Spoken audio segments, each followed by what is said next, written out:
गया भैया, आया क्यों नहीं अभी तक? अस्सलाम वालेकुम पप्पू। हे वालेकुम अस्सलाम।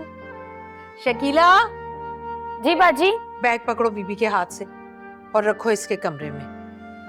कैसी है मेरी बेटी? आप मुझे ये बताएं कि आप कैसी हैं? मैंने तो सुना था आपकी तबीयत खराब है। आप तो बिल्कुल ठीक लग रही मुझे। अरे बेटा कुछ नहीं, बस जरा सा बीपी हाई हो गया था और वैसे भी मेरा अपनी बेटी को देखने को दिल चाह रहा था और मैं अच्छी तरह से जानती थी साजिदा तुम्हें वैसे तो भेजेगी नहीं। शकीला रुको। जी बाजी। क्या लोगी पहले बताओ? चाय, कॉफी, ठंडा, शरबत? सिर्फ पानी। अच्छा शकीला, बीबी के लिए पानी लेकर आओ। जी बाजी। अच्छा हाँ, मैं क्या कह रही थी, हाँ मैं जानती थी कि साजिदा तुम्हें वैसे तो भेजेगी नहीं, इसलिए मैंने अहमद से कह दिया कि मेरी तबीयत ठीक नहीं है और कुछ दिनों के लिए मेरी बेटी को मेरा ख्याल रखने के लिए भिजवा दो। बस इतनी सी बात थी। आपने तो मुझे डरा ही दिया। अरे बेटा, डरा तो तुमने मुझे दिया है। मैंने सालार को भेजा था तुम्हें लाने के लिए, वो कहाँ रह गया? आते ही होंगे।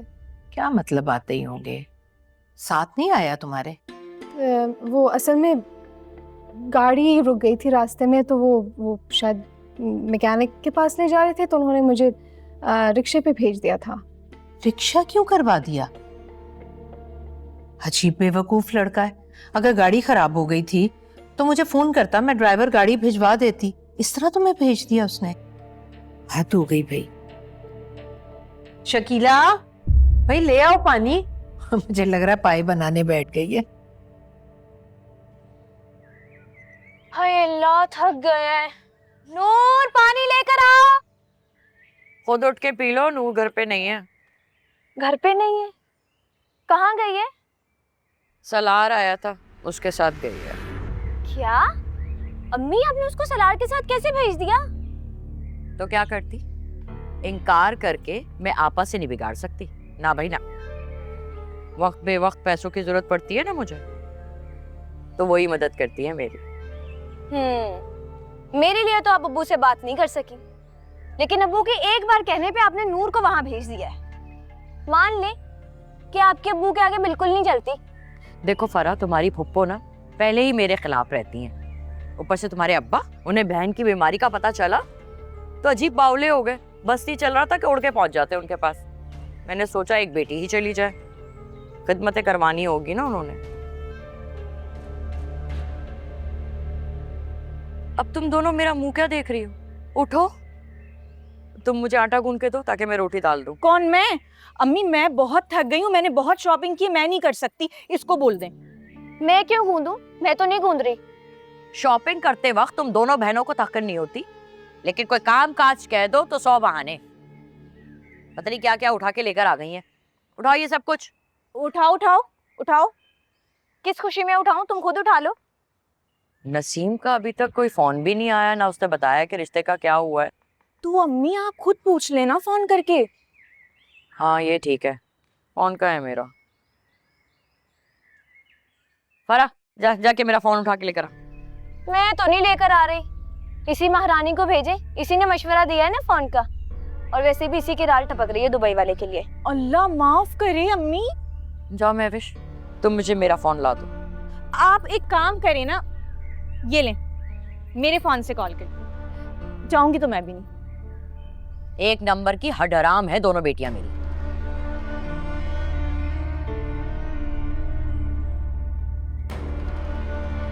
ये मटर ही छील दो मुझे। हाँ मैं छील दूँ ना, आप फोन कर लें।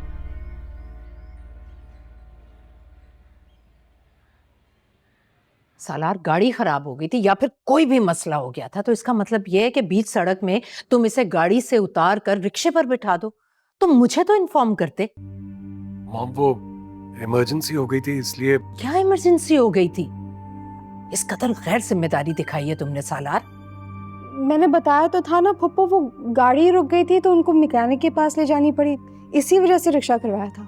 जी मॉम, यही तो कब से बताना चाह रहा हूँ मैं, आप बात ही नहीं सुन रही हैं। गाड़ी खराब हो गई थी ना, तो अब बीच सड़क पे गाड़ी मैं छोड़कर इसे ड्रॉप करने तो नहीं आ सकता था। तो तुम मुझे कॉल करते ना, मैं यहाँ से ड्राइवर और गाड़ी भिजवा देती। मॉम आप तो ऐसे कह रही हैं जैसे किसी और शहर से रिक्शे पर आई है वो। वैसे भी मॉम वो रिक्शे वाले को तो घर का प्रॉपर एड्रेस समझाया था। इनफैक्ट मैंने उसको पिन लोकेशन भी तो भेजी थी व्हाट्सएप। जी जी जी। बातें कर रहे हो तुम?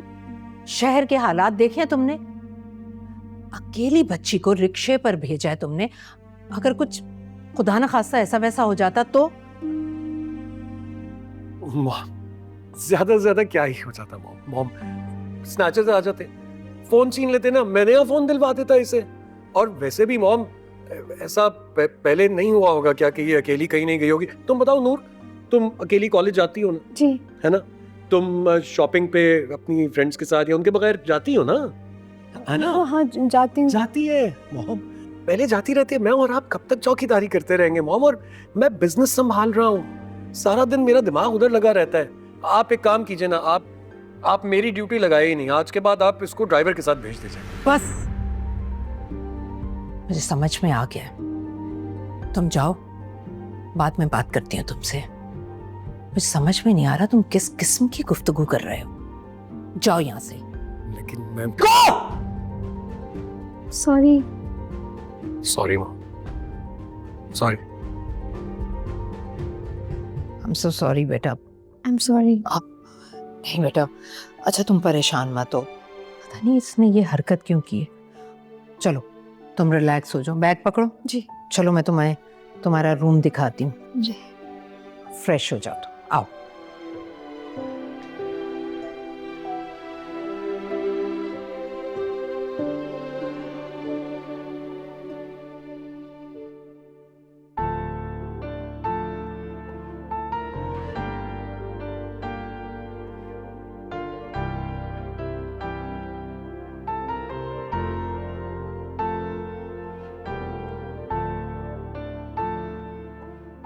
पूरी क्या बहाना ही बनाना था तो कोई ढंग का बहाना बनाती ना।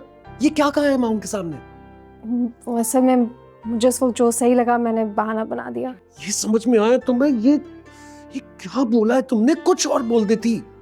मुझे झूठ नहीं बोलना आता ना, तो लेकिन फिर भी मैंने बहाना बना तो दिया ना। झूठ नहीं बोलना आता? इधर आओ, इधर आओ।